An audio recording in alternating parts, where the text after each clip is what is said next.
अंडमान निकोबार द्वीप समूह का भरोसेमंद YouTube news channel the eco of India. नमस्कार, राकेश की बात में आपका स्वागत है। कई दिनों से जंतर मंतर पर चल रहा एक जो नीट पेपर लीक मामले को लेकर और शिक्षा मंत्री के इस्तीफे को लेकर जो धरना प्रदर्शन चल रहा था, आखिरकार वो समाप्त हो गया है। शिक्षा मंत्री धर्मेंद्र प्रधान ने अपने पद से इस्तीफा भी दे दिया है और उनका इस्तीफा भी मंजूर कर लिया गया है। इस इस्तीफे के बाद जो कॉकरोच जनता पार्टी के नेता थे, उन्होंने काफ़ी खुशियाँ मनाई, छात्र वर्ग ने काफ़ी खुशियाँ मनाई और अपने बयान में जो कॉकरोच जनता पार्टी के नेता है अभिजीत दीपके, उन्होंने बयान भी दिया कि झुकती है दुनिया, झुकाने वाला चाहिए। तो चलिए ठीक है, छात्रों के हितों को लेकर धर्मेंद्र प्रधान ने भी जो अपना बयान दिया, उसमें कहा कि छात्रों को हितों को ध्यान में रखकर ये निर्णय लिया गया है और अब जो असामाजिक तत्व कहीं जो है वो हावी ना हो जाए। भाई बहुत सारी बातें हैं जिनको लेकर उन्होंने अपने बयान दिया था और एक तरह से सोनम वांगचुक जो इतने दिनों तक भूख हड़ताल कर रहे थे, उन्होंने भी खुशी जाहिर की कि आखिरकार जो है उनकी मांगों को मान लिया गया। अब जो सिचुएशन उत्पन्न हुआ है उसमें अब ये शुरू होगा कि तेरी जीत या मेरी जीत। अब ये सिचुएशन हो गया है क्योंकि अब एक तरफ से जब ये आंदोलन की शुरुआत हुई थी, मांग को लेकर, नीट परीक्षा को जो पेपर लीक को लेकर जो मांग की शुरुआत हुई थी, सोनम वांगचुक से भूख हड़ताल से इसकी मांग की शुरू हुई। फिर वहां पर कॉकरोच जनता पार्टी का एंट्री होता है, जंतर मंतर पर प्रदर्शन होता है। उसके बाद में कांग्रेस पार्टी और विपक्षी दल जो है एकजुट होते हैं। फिर उसके बाद में संसद मार्च तक का प्लान बनाया जाता है। प्रधानमंत्री आवास के नजदीक वहां पर काफी कुछ होता है, ड्रामेबाजी होती है, फिर बहुत कुछ घटनाक्रम इस दौरान होता है और फिर बयानबाजी होता है। उसमें कहा जाता है कि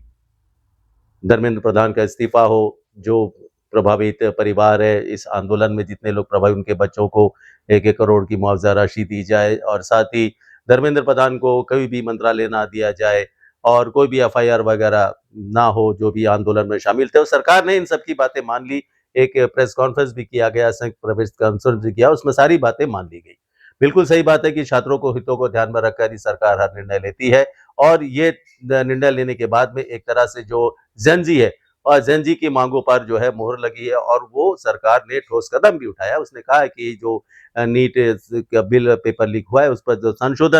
संशोधन करके कड़े कानून बनाए जा रहे हैं, सख्त से सख्त कानून बनाए जाए और कई जो सजा का प्रावधान किया गया है, जो पेपर लीक करेगा उन पर 1 करोड़ रुपए का जुर्माने का प्रावधान किया गया, तो सारे कानून बना दिए गए। चलिए, कई बयानबाजी हुई, कई नेताओं ने कहा कि देर आए दुरुस्त आए, कई सारी बातें हुई। चलिए ठीक है, छात्रों के हितों के लिए जो भी ध्यान में रखकर किया गया था, वो जो सरकार ने फैसला लिया, धर्मेंद्र प्रधान का इस्तीफा भी हो गया, सब कुछ हो गया और अब जो है जंतर मंतर से जो कॉकरोच जनता पार्टी ने अपना धरना प्रदर्शन किया था, उसे भी विड्रॉ कर लिया है तत्काल प्रभाव से। ये सारे बातें तो हो गई। अब जो मुद्दा उठता है कि अब क्या होगा? सरकार ने कानून बना दिए हैं, क्योंकि इससे पहले भी क्या ऐसी बात नहीं कि पेपर लीक नहीं हुए थे, पेपर लीक तो हुए थे, पहले भी हुए थे, 2011 में भी पेपर लीक हुए थे, उससे पहले भी पेपर लीक हुए थे और अब जो है छात्रों की जनजी की मांग को मानते हुए जो निर्णय लिया गया, क्योंकि हमने देखा है कि बहुत प्रयास हुआ था, इससे पहले भी यूजीसी के जो मामला आया था, उस समय भी बहुत प्रयास हुआ था कि किसी तरह भी सरकार को अस्थिर कर दिया जाए, कमजोर कर दिया, इसके लिए भी प्रयास हुए थे। हमने देखा है कि जेनजी ने किस तरह बांग्लादेश में और नेपाल में किस तरह जेनजी ने, बांग्लादेश में तो तख्ता पलट तक जेनजी जो है हावी रहे, तो बहुत कुछ उसका असर भी जो वैश्विक स्तर पर जब होते हैं कुछ, तो उसका असर भी होता है। भारत में भी इस तरह का कोशिश प्रयास किए गए कि किसी तरह भी जो सरकार है उसको अस्थिर कर दिया जाए और एक बार फिर से जो है, क्योंकि हर कोई चाहता है, सत्ता किसी प्यारा नहीं है, हर कोई चाहता है कि भाई वो सत्ता में बने रहे। लेकिन अब जो निर्णय लिया गया है कि जो छात्रों को ऊपर, जो छात्रों ने जिस प्रकार से मांगे रखी थी कि भाई इस तरह इनको हटाया जाए, बिल्कुल भी खुलेआम बोला गया था, धर्मेंद्र प्रधान को कोई मंत्रालय और नहीं मिलना चाहिए, ऐसे करके कई मांगे रखी गई थी। बहुत अच्छी बात है। और अब ये जो ट्रेंड शुरू हुआ है ना, ये ट्रेंड फिर से एक बार बहुत सालों बाद फिर से ट्रेंड शुरू हो गया है, क्योंकि अब जो है बोले है कि भ्रष्ट है, ये है, शिक्षा व्यवस्था खराब कर दिया है, ये कर दिया है, जो न्यू एजुकेशन पॉलिसी है उसके तहत बहुत गड़बड़ है, बहुत कुछ बातें हुई है। बहुत अच्छी बात है, ये जो ट्रेंड शुरू हुआ है बहुत अच्छी बात है, क्योंकि इससे अब जो है, क्योंकि इससे पहले भी हमने देखा है कि महीने महीने भर जेल में रहे वाले मंत्री हो, मुख्यमंत्री हो, उनको बर्खास्त नहीं किया गया था, वो उनका त्याग पत्र नहीं लिया गया था, सबके सामने है। आप सबको मालूम है कि क्या-क्या हुआ था हमारे देश में, कितने लोग जेल गए थे, जेल के अंदर बैठकर शासन चला रहे थे, मुख्यमंत्री के पद पर बने रहे थे, मंत्री के पद पर बने रहे थे, त्याग पत्र नहीं दिए थे। वो टाइम कोई जेनज़ी आगे नहीं आया था और कोई भी त्याग पत्र नहीं मांगा था। अब ये मांगा गया है, चलिए ठीक है। जंतर मंतर पर जिस दिन प्रदर्शन हो रहा था, जब ये शुरुआत हुई थी, तो आपको याद होगा कि उसी तरह जो हरियाणा बॉर्डर, पंजाब हरियाणा शंभू बॉर्डर है, शंभू बॉर्डर पर एक किसान मोर्चा, जो किसान भी कूच कर रहे थे, शंभू बॉर्डर को जो है वहां पर ब्लॉक किया गया था कि किसान भी वहां पर आंदोलन शुरू करने वाले थे। पहले भी ये किसान आंदोलन हुआ था। तो ये जो है एक तरह से सरकार पर पूरा दबाव डाला जा रहा था, ये तरफ से भी, वो तरफ से भी, कि किसी तरह इस सरकार को अस्थिर कर दिया जाए, या सरकार गिर जाए और उसके बाद में फिर से चुनाव हो जाए, फिर कोई दूसरी पार्टी आ जाए। ऐसा करके बहुत प्रयास हुआ था और ये अच्छी बात है। हालांकि इससे पहले कोई गड़बड़ी नहीं हुआ था, ना 2G घोटाला हुआ था, ना 4G घोटाला हुआ था, ना कॉमनवेल्थ घोटाला हुआ था, ना कोयला घोटाला हुआ था, कोई घोटाला नहीं हुआ था। सब एकदम क्लीन चिट थे, इसलिए कोई घोटाला हुआ ही नहीं था। घोटाले तो अब हो रहे हैं ना, अब घोटाले हो रहे हैं, अब ये सरकार में घोटाले ही घोटाले सब हो रहे हैं ना, इसीलिए तो सब सड़कों पर उतर आए हैं कि भाई इतना घोटाला हो रहा है। और इन घोटालों के पीछे दिमाग किसका होता है, हमने देखा है कि कहां कहां से, स्विगी से, इससे उससे, कहां कहां से खाने पर जा रहे हैं, वहां पर दिल्ली जंतर मंतर पर कितना ऑर्डर हो रहा है, कितना सरकारी संपत्तियों को नुकसान पहुंचाया जा रहा है। हाँ, जो बच्चों ने इस तरह के, जो बच्चे इससे दुखी होकर नीट, क्योंकि नीट परीक्षा देने के बाद में अगर वो परीक्षा पर जो है लीक हो जाए, जो मेहनती बच्चे हैं ना, उन पर बहुत असर पड़ता है। बहुत मेहनत करते, मेहनत करने के बाद में इस तरह पेपर लीक हो जाना, तो जो मेहनती बच्चे, उन पर बहुत असर पड़ता है। और कई बच्चों ने अपनी जो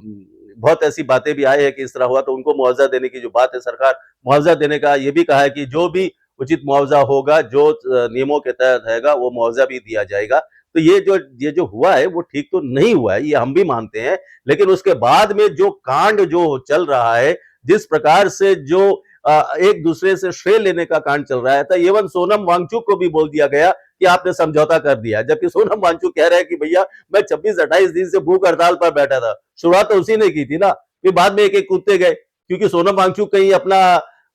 क्रेडिट ना ले ले, फिर जो कांग्रेस जनता पार्टी आई कहीं वो क्रेडिट ना ले ले, इसलिए फिर जो विपक्षी पार्टी है वो भी कूद पड़े। आगे चुनाव भी है,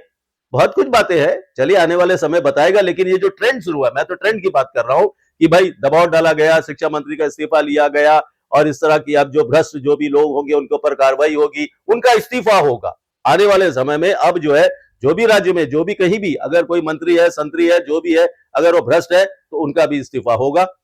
सबसे बड़ी बात है, सरकार ने बात तो मान ली है, सब कुछ होगा। अब जो है संसद का मानसून सत्र चल रहा है, सोमवार से जो संसद का मानसून सत्र जो 5 दिनों से बाधित था, उसमें सारे बातें रखेंगे, कांग्रेस पार्टी सारे मुद्दे को उठाएगी, बहुत अच्छी बात है, सत्र तो चलेगा। सबसे बड़ी बात अब ये आती है, सरकार ने तो बागे मान ली है, ठोस कानून बनाने की भी बात कर दी है, उसको अब केंद्रीय मंत्रिमंडल से, कैबिनेट मंत्री जो मंत्री स्तर है उसने मंजूरी भी दे दी है। अब वो बिल भी लाया जाएगा, सख्त कानून भी बने, सब कुछ होगा, क्योंकि मानसून सत्र चलेगा। मानसून सत्र में अभी बहुत पेच और बाकी है, क्योंकि सरकार को अब मालूम है कि उसने मांग तो मांग ली है, अच्छी बात है। अब जो है, क्योंकि सरकार का ये भी हमारा ये मानना है कि परिसीमन बिल को 1/2 बहुमत के साथ में पास करवाना है लोकसभा में, और इसके लिए डीएमके और जो शरद पवार की एनसीपी पार्टी है, इस तरह के जो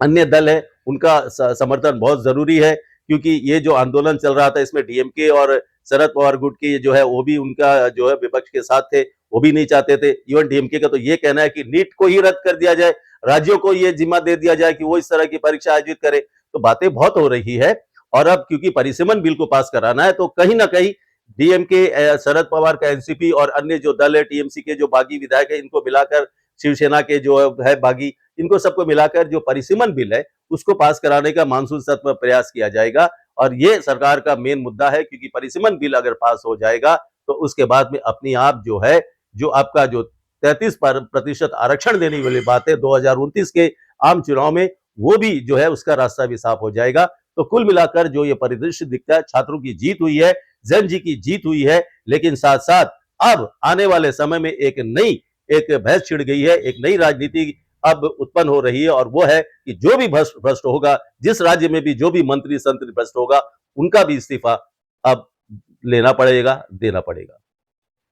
बहुत बहुत धन्यवाद, नमस्कार। अंडमान निकोबार द्वीप समूह का भरोसेमंद G2 news channel the eco of India.